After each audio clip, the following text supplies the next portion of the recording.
नमस्कार। INE 24 के इस खास कार्यक्रम में आप सभी का स्वागत है और मैं हूं आपके साथ संचिता शुक्ला। आप सभी दर्शकों को रंग उत्सव की बहुत बहुत शुभकामनाएं। रंग हमारे जीवन का महत्वपूर्ण हिस्सा, हमारे देश का हिस्सा, हमारी संस्कृति का हिस्सा। तो इस रंग के उत्सव को आप कैसे मनाएं, कैसे अपनों को रंग लगाएं और कैसे सावधानी बरतें, क्या करें क्या ना करें, इन तमाम बातों के लिए हमारे साथ स्टूडियो में मौजूद हैं पंडित आशीष ममगाई जी। बहुत बहुत स्वागत है आपका। Thank you. और पंडित जी, आपको इस रंगों के उत्सव की भी बहुत बहुत शुभकामनाएं। धन्यवाद। सबसे पहले हम आपसे ये सवाल करना चाहेंगे, रंगों का उत्सव है और सभी गुलालमय हो गए हैं, तो सबसे पहला मेरा सवाल आपसे यही है कि इस रंग का ज्योतिष से क्या कनेक्शन होता है? जी, समय पहले तो INT 24 के सभी दर्शकों को हम अपनी ओर से होली के रंग बिरंगी शुभकामनाएं प्रेषित करना चाहेंगे। और मैं समझता हूँ आज जिस प्रकार का खास आयोजन आपने इस चैनल के माध्यम से रखा है, ये आप सबके लिए बहुत उपयोगी होने जा रहा है, क्योंकि एक तरफ होली का त्यौहार है, रंग लगाते हैं, गले मिलते हैं, और वहीं दूसरी तरफ कोरोना है, वह ना तो रंग लगाने के लिए बोल रहा है और ना ही लोगों से गले मिलने के लिए बोल रहा है, सोशल डिस्टेंसिंग का पालन करने के लिए बोल रहा है। तो मैं समझता हूँ ऐसे समय में कि हम किस तरीके से होली भी मनाएं, अपना पर्व भी मनाएं, और जो इस समय जो संक्रमण का माहौल देश दुनिया में है उससे भी कैसे बचें। तो इस को थीम को लेकर आज हम कुछ बताने की कोशिश करेंगे। जैसे कि आपका ज्योतिषीय प्रश्न था कि रंगों से किस्मत का क्या कनेक्शन होता है, तो इसमें एक बहुत ही अच्छी चीज आप लोगों को हम यहाँ आज बताएंगे। वह यह है कि हर व्यक्ति को उसके लग्न मतलब उसके पहले भाव में जो उसकी राशि है, उसका रंग उस व्यक्ति को पसंद आता है। बात यदि हम मेष लग्न की करें तो मंगल प्रधान लग्न होता है, और वृश्चिक लग्न की करें तो ये दोनों मंगल प्रधान लग्न हैं। इनको लाल रंग, नारंगी रंग, भगवा रंग ही पसंद आएंगे। दूसरा रंग हम बात करते हैं दूसरे लग्न की, तो दूसरा लग्न होता है एक तो वृषभ लग्न और तुला लग्न। इन दोनों के स्वामी जो हुए शुक्र कहलाए। तो शुक्र ग्रह से संबंधित सफेद रंग हुए, ऑफ वाइट के शेड्स इन जातकों को पसंद आएंगे, और इन रंगों से यदि वह होली खेलते हैं तो उनके भाग्य में वृद्धि होगी तथा उनका स्वास्थ्य मजबूत होगा। अगला लग्न की हम बात करते हैं मिथुन एवं कन्या लग्न। यह दोनों ही लग्न हैं बुध प्रधान लग्न। बुध ग्रह का रंग क्योंकि हरा होता है, इसलिए इन लग्न के जातकों को हरा रंग पसंद आता है। यदि ये हरे रंग से होली खेलते हैं, हरे रंग का कपड़ा धारण करते हैं, शर्ट टी शर्ट, तो इससे इनको फायदा होगा, जीवन में इनके खुशहाली आएगी। अगली लग्न की हम बात करते हैं सिंह लग्न। सिंह लग्न सूर्य का प्रतिनिधित्व करता है, अतः इन लग्न के लोगों को जो गोल्डन कलर का, लाल रंग का, नारंगी कलर का प्रयोग होली में गुलाल के रूप में अथवा रंग के रूप में करना चाहिए। अब बात करते हैं, अगली लग्न है कर्क लग्न। कर्क लग्न का स्वामी चंद्रमा ग्रह होता है। तो चंद्रमा सफेद चीजें का कारक होता है, सफेद रंगों का कारक होता है। तो जो सफेद रंग के या हल्के रंगों से यदि खेलें इस लग्न के जातक या इस राशि के भी जातक, तो उनको फायदा होगा। अगली लग्न आती है मकर एवं कुंभ लग्न। तो मकर एवं कुंभ लग्न के स्वामी शनि होते हैं। शनि का जो रंग होता है वो नीले रंग का कलर के यदि यह अपने यूज करते हैं, खेलते हैं, तो इस लग्न दोनों वालों लग्न को फायदा होगा। अंतिम लग्न आती है जो कि बृहस्पति प्रधान लग्न होती है, धनु एवं मीन लग्न। इनके स्वामी क्योंकि बृहस्पति ग्रह कहलाते हैं, तो इन लग्न वालों को पीले रंग के, सुनहरे रंग के रंग यदि ये खेलें, गुलाल लगाएं या घर में स्वनिर्मित करके बनाएं पीले गेंदे के रंग से, अन्य से, तो इन लोगों को जीवन में खुशहाली आएगी एवं इनको स्वास्थ्य का लाभ मिलेगा। तो बहुत अच्छी जानकारी दी आपने कि किस तरीके के लोगों को, किस राशि के जातक लोगों को यहाँ पर अलग अलग रंगों को खेलने की जरूरत है और कैसे उन्हें फायदा मिलेगा। ज्योतिष कनेक्शन आपने बहुत अच्छा यहाँ पर समझाया है। अगला सवाल मेरा आपसे यही है कि चक्रों का रंग से क्या नाता होता है? जी, बहुत ही अच्छा प्रश्न आपने पूछा है। देखिए, हमारे सभी मानव के शरीर में 7 प्रकार के चक्र पाए जाते हैं। उन चक्रों का अपना एक कार्य है शरीर में, एवं उन सभी चक्रों का एक एक रंग भी है। यदि वो चक्र यदि किसी का प्रभावित है तो निश्चित रूप से मानिएगा उस चक्र में संबंधित रंग की कमी है। तो कलर थेरेपी के जरिए हम उस संबंधित रंग उस चक्र को हील कर सकते हैं, ऊर्जावान कर सकते हैं। तो संबंधित चक्र से जुड़ी हुई कोई भी समस्या होगी तो वह दूर हो जाएगी। अब हम बात करते हैं कि शरीर में जो 7 प्रकार के चक्र होते हैं वो चक्र कौन कौन से हैं, शरीर के किस भाग में वो स्थित हैं, कौन सा रंग वहां प्रतिनिधित्व करते हैं, तथा शरीर के जो कार्य प्रणाली है, फंक्शन है, उसको चलाने में वह अपना किस प्रकार का योगदान देते हैं। सबसे पहले बात आती है मूलाधार चक्र की। यह चक्र जो रीढ़ की हड्डी की शुरुआत होती है वहां पे पाया जाता है। बहुत ही महत्वपूर्ण चक्र बोला इसको गया है, क्योंकि यहीं से ऊर्जा की उत्पत्ति और कुंडलिनी शक्ति भी यहीं पे, ये इसी के पास में ही है, तो वह ऊपर अपलिफ्ट होना शुरू होती है। तो मूलाधार चक्र का जो रंग है वो लाल रंग होता है। और यह जो लाल रंग होता है, लाल रंग हमारे शरीर में रोग प्रतिरोधक क्षमता जो होती है वह निर्माण करने का काम करता है। इस चक्र में यदि किसी को किसी प्रकार की दिक्कत आती है, लाल रंग का यदि वह प्रयोग करे, लाल रंग के तिलक लगाए, लाल रंग का वो वस्त्र धारण करे, तो मूलाधार से संबंधित चक्र की समस्या उसकी दूर हो सकती है। दूसरा चक्र इसके ठीक ऊपर आता है तथा नाभि के ठीक नीचे आता है, जिसको बोलते हैं स्वादिष्ठान चक्र। स्वादिष्ठान चक्र का रंग जो होता है वो नारंगी रंग का होता है।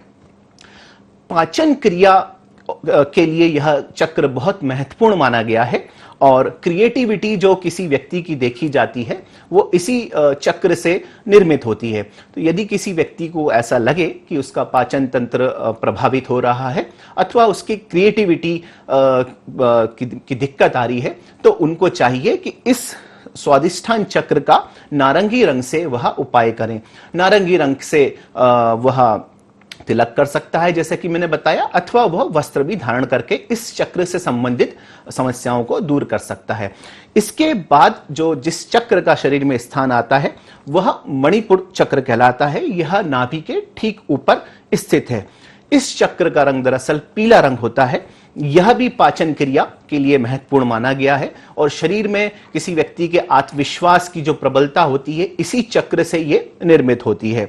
तो यदि किसी व्यक्ति में किसी को ऐसा लगे कि उसके अंदर आत्मविश्वास की कमी हो रही है एवं पाचन तंत्र से संबंधित इत्यादि दिक्कत है, तो वह अपने जीवन में पीले रंग का उपयोग करके ये इस चक्र से संबंधित समस्या को दूर कर सकता है। देखिए, बहुत अच्छा समय आप हम सबके सामने है, होली का अवसर है। होली यही शिक्षा देती है कि सभी प्रकार के रंगों से हम, जैसे कि अभी कोविड काल के इतर हम बात करें तो सभी प्रकार के रंगों का समावेश लोग तिलक करते हैं, खेलते हैं, तो वह हमारे शरीर पे लग के रोम छिद्रों से हमारे शरीर के अंदर पहुंच जाते हैं और जो डिसबैलेंस है तो वह दूर करते हैं।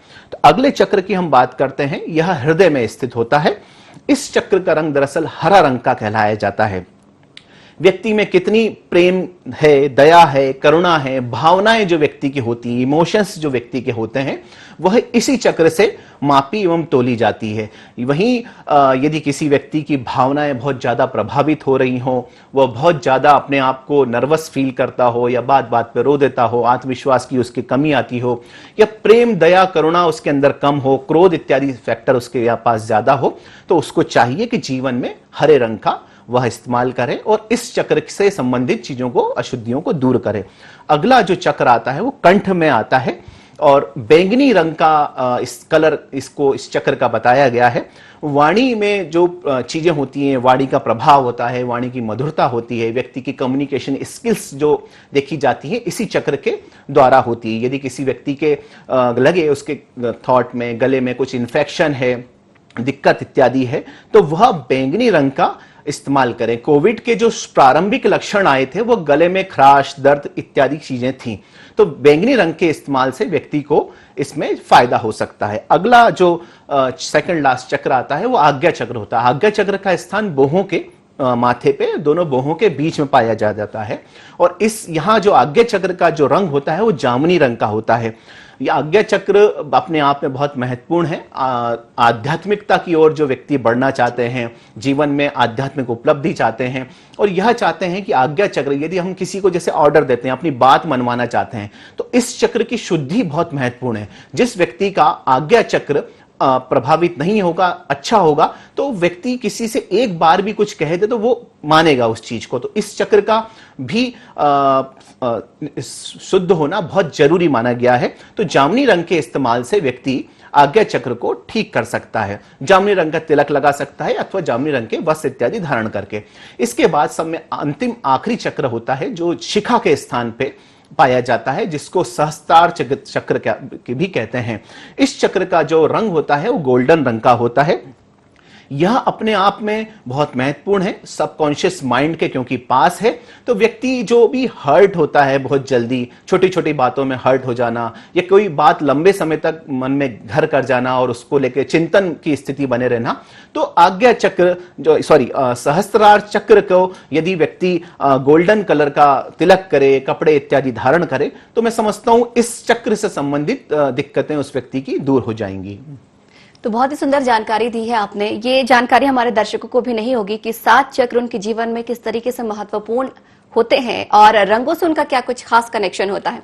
अगला सवाल आपसे मेरा यही है कि कहा जाता है कि हर रंग की अपनी एक खासियत होती है, तो क्या रंग उपचार में भी काम आ सकते हैं? जी बिल्कुल, बहुत ही अच्छा आपने प्रश्न आप यहाँ पे प्रस्तुत किया है।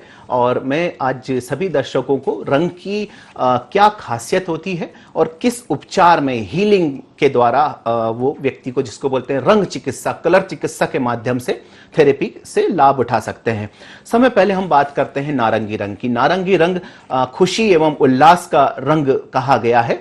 इसमें अग्नि तत्व को प्रदर्शित करता है। इच्छा शक्ति को भी यह दरअसल दर्शाता है। किसी व्यक्ति की रचनात्मकता एवं आनंद की अभिवृद्धि यह नारंगी रंग कर सकता है। व्यक्ति को ऊर्जा का स्तर यदि बढ़ाना हो तो नारंगी रंग का प्रयोग व्यक्ति को करना चाहिए। जहां तक बात आती है नारंगी रंग के उपचार की, नारंगी रंग से उपचार की, तो नारंगी रंग जो है पाचन तंत्र की यदि किसी व्यक्ति को समस्याएं हैं तो नारंगी रंग का उसको इस्तेमाल करना चाहिए। इसके अलावा गर्भाशय अथवा बड़ी आंत की यदि किसी को समस्या इत्यादि हो तो नारंगी रंग के प्रयोग से व्यक्ति को लाभ हो सकता है। इसके बाद हम बात करते हैं पीले रंग की। पीला रंग बहुत दूर से आसानी से हमारी आंखें ऑब्जर्व कर लेती हैं। यही कारण है कि स्कूल एवं कॉलेज की जो बसें होती हैं, वाहन होते हैं, तो उसमें पीले रंग का इस्तेमाल किया जाता है ताकि हाई डिस्टेंस से, दूर से व्यक्ति पीले रंग को ऑब्जर्व कर सके एवं उससे डिस्टेंस मेंटेन कर सके। यही कारण है कि पीले रंग के वाहन का स्कूल कॉलेज में प्रयोग होता है, क्योंकि इसमें छोटे बच्चे बैठ के स्कूल अथवा कॉलेज इत्यादि जाते हैं। यह पीला जो रंग होता है आत्मविश्वास को एवं आशा एवं हर्ष को दर्शाता है। एवं यह इस कलर में एक चीज और विशेषता होती है कि यह मानसिक उद्दीपन को भी का भी कारक माना गया है। इस पीले रंग के प्रयोग से व्यक्ति को यदि किसी को पाचन तंत्र अथवा तंत्रिका तंत्र की समस्या हो तो वह दूर की जा सकती है पीले रंग के उपयोग से। अगले हम रंग की बात करते हैं हरा रंग। भारत देश के झंडे में भी हरा रंग का इस्तेमाल है एवं यह खुशहाली समृद्धि को दर्शाता है, क्योंकि भारत कृषि प्रधान देश है एवं हरा रंग जो है वो कृषि का माना गया है। इसके अलावा प्रकृति का भी रंग यह हरे रंग का माना गया है। जब बरसात आती है, फुहार इस धरा पे पड़ती है, तो पूरी प्रकृति जो है वो हरे रंग का चोला ओढ़ लेती है। तो एवं शांति एवं प्रसन्नतादायक हरा रंग कहलाया गया है। किसी भी व्यक्ति को उच्च रक्तचाप है, अल्सर इत्यादि चीजें हैं, जोड़ों का दर्द है अथवा सांस की तकलीफ है, तो हरे रंग का इस्तेमाल करते हैं। आपने देखा होगा कि अस्पतालों में हरे रंग के जो कर्टन्स, पर्दे इत्यादि वहां पे लोग लगाते हैं। उसका बहुत बड़ा वैज्ञानिक कारण है।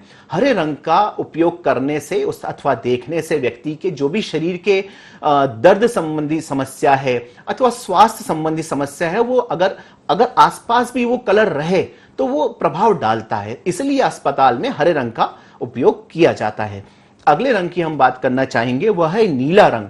नीला रंग आकाश तत्व एवं समुद्र तत्व को दर्शाता है। यह अपने आप में रचनात्मकता को भी दर्शाता है और वहीं दूसरी ओर क्रिएटिविटी एवं गंभीरता का भी सूचक कहलाया गया है।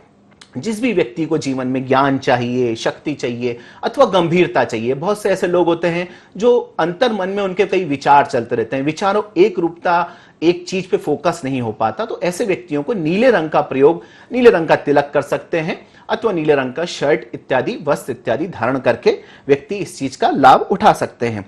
उच्च रक्तचाप इत्यादि यदि किसी की समस्या है, अथवा कीटाणुओं को मारने में भी नीले रंग का बहुत उपयोग माना गया है। अगले रंग की हम बात करते हैं, बैंगनी जो है, बैंगनी रंग। बैंगनी रंग मर्यादा, सम्मान, आशा इत्यादि का सूचक होता है। कलात्मकता का भी यह प्रयोग सूचक कहलाया गया है। किसी व्यक्ति को ट्यूमर, गठिया दर्द, सिर दर्द अथवा गंभीर किसी प्रकार के रोग हों, कैंसर इत्यादि, तो बैंगनी रंग का इस्तेमाल करके व्यक्ति लाभ उठा सकता है। बात हम करते हैं जो है काले रंग की। काले रंग का हालांकि सनातन धर्म में उपयोगिता बहुत नहीं मानी गई है, लेना अशुभ माना गया है, लेकिन अगर हम दूसरे रूप से देखें तो जहां कोई भी रंग नहीं है तो वहां काला रंग है, तो इसलिए अपने आप में इस रंग की भी उपयोगिता है। यदि किसी व्यक्ति को नजर लग जाती है तो माता बहनें अपने बच्चे को या किसी को काला टीका इत्यादि लगाते हैं, आपने देखा होगा। तो यह नजर दोष से, ऊपरी दोष से काला रंग बचाता है। तो हमें चाहिए यदा कदा हम काले रंग का भी इस्तेमाल कर सकते हैं, काला तिलक इत्यादि भी लगा सकते हैं। जिस व्यक्ति को पीठ में दर्द इत्यादि का, पांव में दर्द इत्यादि की, या फिर अति संवेदनशील जो व्यक्ति होता है, चंद्रमा अति संवेदनशील बनाता है और शनि जस्ट उसके अपोजिट है, तो जो भावनाओं पर यदि किसी को लग रहा है उसकी भावनाएं बहुत ज्यादा उमड़ जाती हैं, वो बहुत जल्दी द्रवित हो जाते हैं, तो काले रंग के इस्तेमाल से, प्रयोग से उन व्यक्तियों को फायदा हो सकता है। अगला रंग आते की बात करते हैं हम सेकंड लास्ट रंग की, वह है सफेद रंग।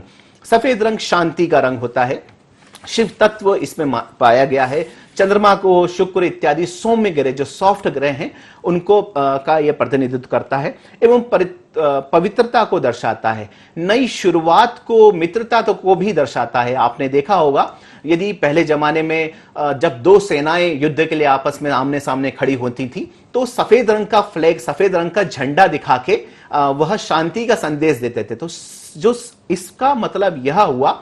और वहीं दूसरी ओर हम देखते हैं कि ट्रेन इत्यादि वाहन किसी को रोकना हो, खतरे का सूचना देना हो, तो लाल रंग के झंडे या लाल रंग का वस्तु या कपड़ा दिखाया जाता था, तो उस व्यक्ति को संदेश पुराने समय में पहुंच जाता था।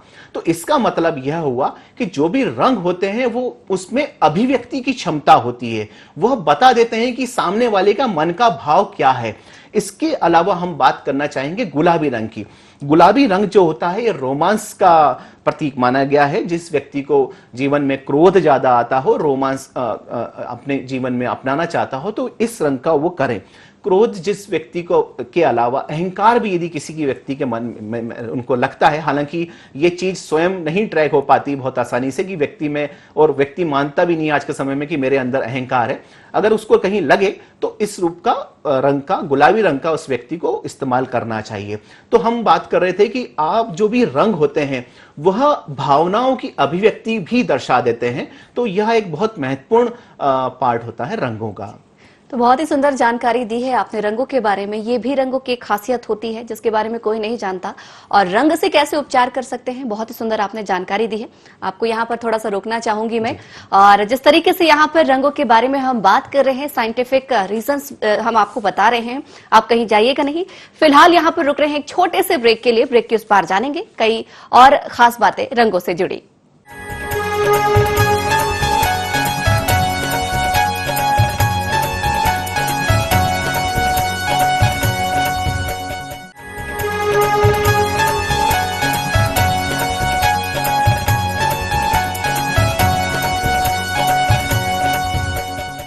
और ब्रेक के बाद एक बार फिर से आप सभी का स्वागत है। तो आज हम बात कर रहे हैं रंग उत्सव के बारे में। तो रंग उत्सव को कैसे मनाएं, क्या करें क्या ना करें, कैसे सावधानी बरतें, और ये तमाम जानकारी देने के लिए लगातार हमारे साथ स्टूडियो में हमारे पंडित आशीष ममगई जी लगातार बने हुए हैं।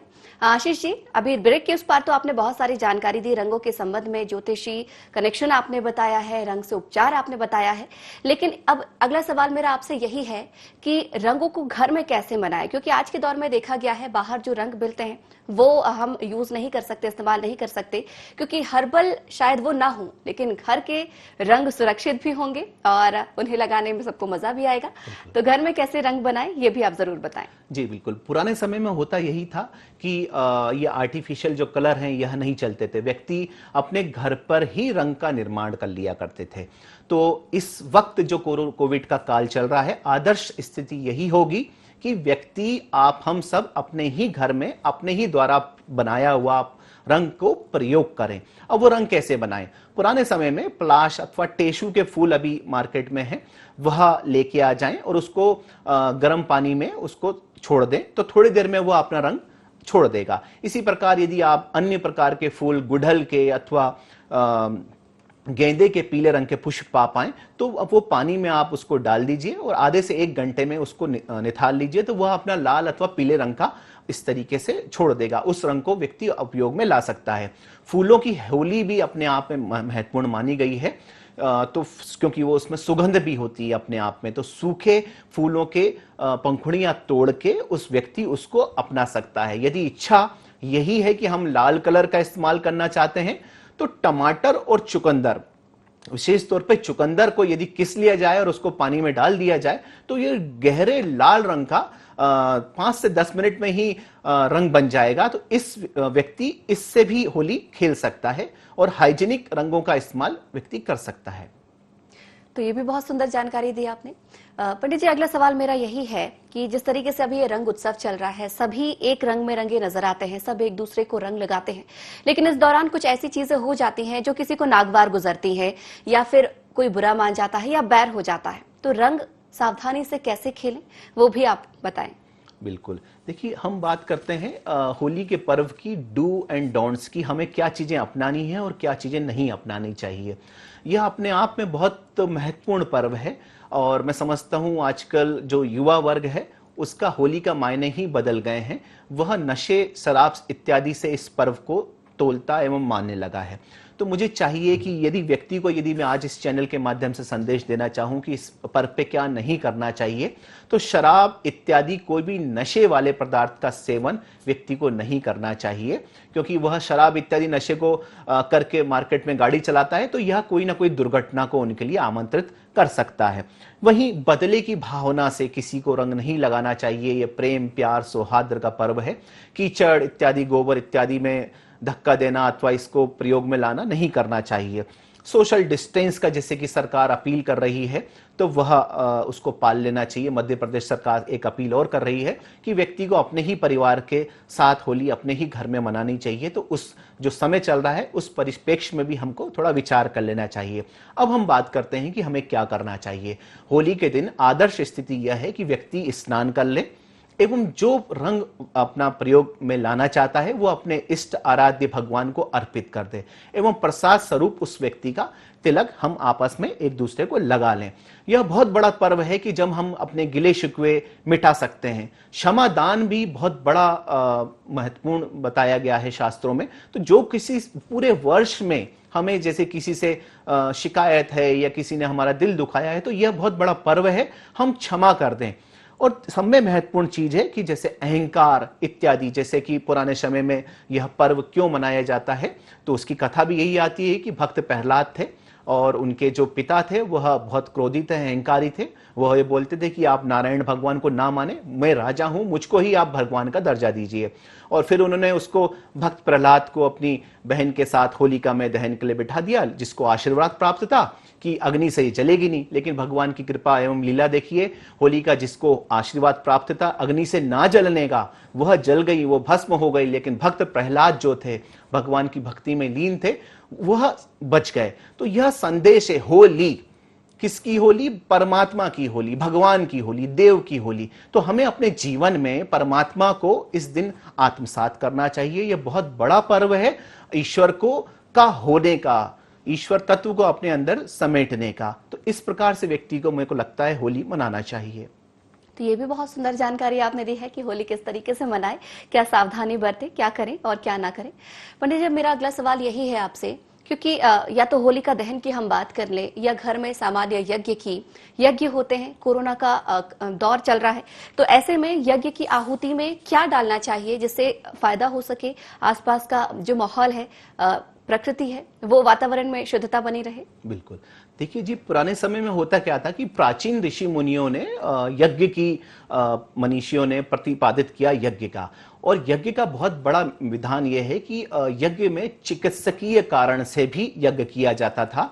यदा कदा सामूहिक लोग मिलके, जिसमें औषधीय गुण वाले जो पदार्थ हैं, जड़ी बूटियां हैं, इत्यादि चीजें डाली जाती थी, तो विश्व में वो प्रचारित होती थी। और यह प्रकृति का भी नियम है कि हम इस तरह को, इस प्रकृति को जो भी देंगे वह चीज पलट के हमारे पास आएगी।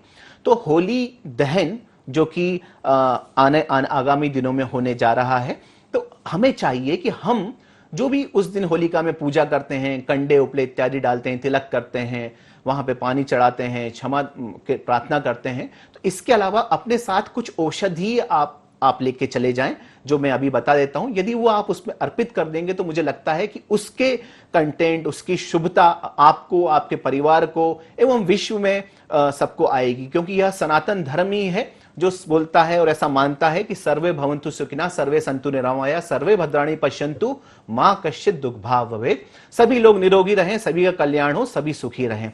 तो वह चीजें क्या हो सकती है? वह चीजें केसर हो सकता है, कस्तूरी हो सकता है, जायफल हो सकता है, जावित्री हो सकता है, लौंग इलायची हो सकती है, गुग्गल हो सकता है और कपूर हो सकता है, घी हो सकता है।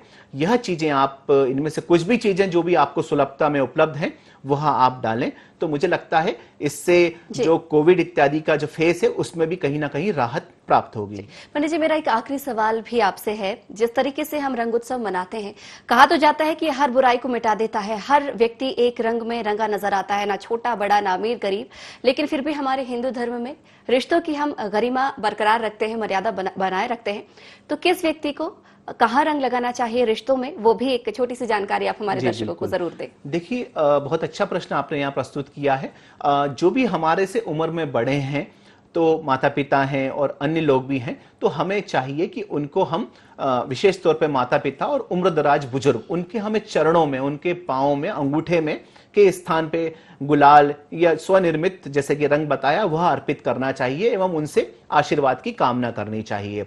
दूसरा, जिस हिसाब से जो हम उम्र लोग हैं, हमसे उम्र में छोटे लोग हैं, उनके तो माथे पे आज्ञा चक्र होने वाले स्थान पे तिलक की परिपाटी है। लेकिन जिस हिसाब से चीजें चल रही हैं, कोविड का काल है, तो हम यही सजेशन देना चाहेंगे कि क्योंकि शरीर में व्यक्ति, जैसे कि मैंने थोड़ी देर पहले बताया, हथेलियों में रोम छिद्र होते हैं, पूरे शरीर में रोम छिद्र हैं, और हथेलियों के माध्यम पे यदि हथेली पे भी हम तिलक लगा देंगे इस समय की आवश्यकता के अनुसार, तो वह तिलक भी हो जाएगा, होली का पर्व भी बन जाएगा, और जो हम बात कर रहे हैं हाइजेनिक की, वो भी ठीक हो जाएगी। अथवा आप यदि घर पे निर्मित रंग से, जैसे कि मैंने बताया, करना चाहें तो वह आप एक दूसरे के ऊपर डाल सकते हैं और होली मना सकते हैं। तो बहुत ही सुंदर जानकारी दी है, बहुत बहुत धन्यवाद हमारे साथ जुड़ने के लिए और ये तमाम जानकारी हमारे दर्शकों तक पहुंचाने के लिए। तो आज रंग उत्सव है, इस रंग उत्सव को आप भी बड़े धूमधाम से मनाएं, लेकिन संभल कर मनाएं। क्या सावधानी रखनी है ये भी आपको पंडित जी ने बताई है। तो जरूर आप होली का त्योहार मनाएं, रंग उत्सव मनाएं, लेकिन घर में रहकर मनाएं, अपनों के बीच मनाएं, तो जिससे आपको काफी आसानी भी होगी, बाहर आप इस महामारी से बचे भी रहेंगे। तो हमारे इस खास पेशकश में फिलहाल इतना ही, मुझे दीजिए इजाजत, नमस्कार।